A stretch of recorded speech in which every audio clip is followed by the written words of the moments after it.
You probably think that Kirk Cousins is the one because it's Kirk Cousins of all people that had the one interception, had the blundering touchdown. They had a good run game. They were able to punch it in the red zone with Alexander Madison because that's supposed to be the new running back. Kirk Cousins had the better game. Kirk Cousins had the better numbers. Kirk Cousins had the better rapport. Kirk Cousins had the better pocket presence. Kirk Cousins looked like an actual top 10 quarterback last night. And yet somehow, some way, because the society we live in, Kirk Cousins is going to get all the blame and none of the credit that Minnesota had for staying in this matchup. I told you yesterday, Kirk Cousins need to have a good game. I told you yesterday, Kirk Cousins need to start proving because he knows that this is a must-win situational year for him because of where the organization is if he wants to be a part of the long-term future in Minnesota. And he did. He had a good game. In fact, you could say he had a great game. And even though we know the stat line, how he has 19 losses in primetime football, how he can't deliver when the lights are at the brightest, oh, don't worry. He didn't deliver a win, but he did deliver. And he actually had a very good game. And yet somehow, some way, you go on to Twitter, you see people and how they respond with the fan base, how the land of 10,000 lakes looks like a land of 10,000 losers that wants to call out its quarterback, blaming him for the miscues, blaming him for the mediocrity, blaming him for the instability and the inability to find the red zone. And I'm sorry. It's to a point to where it's just getting funny. It's just getting beyond ridiculously funny. Kirk Cousins last night was the reason why Minnesota had a shot in this game. No rushing attack, a makeshift offensive line, receivers dropping balls, fumbles galore, special team ineptness, defensively weak points in defending the run, and the inability to stop deep shots from going downfield to guys like Devonta Smith, to guys like A.J. Brown, to guys such as even Dallas Goedert. And yet Kirk Cousins in the final drive still finds a way to get in the end zone.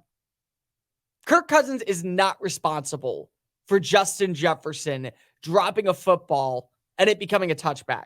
Kirk Cousins is not responsible for two blundering plays on special teams. He doesn't play defense. He's not out there trying to make tackles. He's not out there trying to stop DeAndre Swift from having a career day in his first game playing back in his hometown. That's not on Kirk. That's not on him at all. But yet, because you play quarterback in today's NFL, you get all the credit when you win, and you get all the blame when you lose.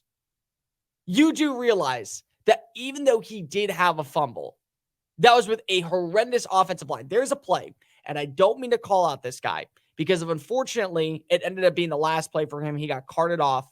But there was a play where yesterday, Brandon Graham shucks a 300-pound offensive lineman, yeets him in the air, and Kirk has to throw under pressure. You look at Kirk's ribcage, they're probably singing a song that says, "I'm tired and I tried, and I don't care anymore." He takes hits, he takes blows, he takes blunders, he takes belittling, he takes it all. And he does it with a smile on his face, and the guy gets blamed.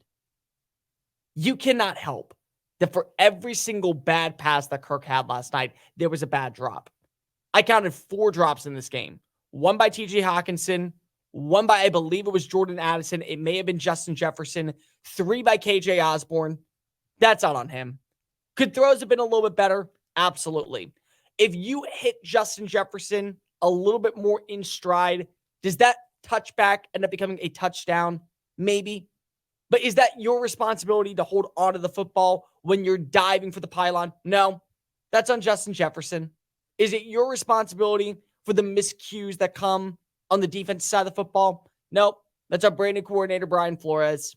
That's on open field tackling with guys who are veterans like Harrison Smith and Danielle Hunter and countless other players. That's on them. But it's just so prevalent and so evident that you can blame Kirk for everything because of he is the one that is the face of the organization. That's the problem when you play quarterback. And this is why I hate that quarterback stats always say, oh, well, wins are a quarterback stat. No, they aren't. Well, losses are a quarterback stat. No, they aren't. You play as a team, you win as a team, you lose as a team. 4 touchdown passes. 4. He connected on a deep shot to Jordan Addison, who now has his second career touchdown. He found TJ Hawkinson twice to allow this team to fight back and stay active. He throws for over 300 yards, a second game where he throws for over 300 yards. And I blamed him. I blamed him last week for having the fumbles. Yeah, he had some bad showings at times. But it's not as if the offensive line is giving him ample time downfield. You timed the passes that Jalen Hurts had yesterday. 1, 2, 3, 4, 5. I can sit down, have a cup of coffee. I can read a news article or one of my favorite magazines. Oh, now I can throw the football? Boop. Okay, touchdown. That's the difference right now. There's offensive line continuity for Philadelphia. They gave Jalen Hurts ample time to connect with his receivers. Kirk's got about 12 seconds before his head's on fire.